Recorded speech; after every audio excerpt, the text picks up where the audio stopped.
Certainly, as I was reading your book, and this becomes even clearer, I think, as a theme when we start talking about the neo-Kantians, is that it seems more and more as though the role of philosophy is to navigate that tension between reason and revelation. And it was sort of like when Kant came in with his critique of pure reason, it was sort of like, okay, well, finally revelation is dead.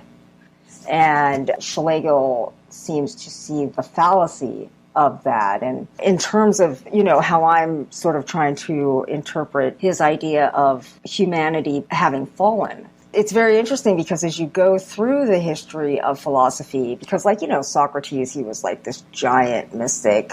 At Plato, people like to ignore the mysticism in Plato. And so when you look at the history of philosophy, it's just sort of like more and more going into the mind, the abstract concepts and principles becoming more and more complicated and sort of just mind stuff.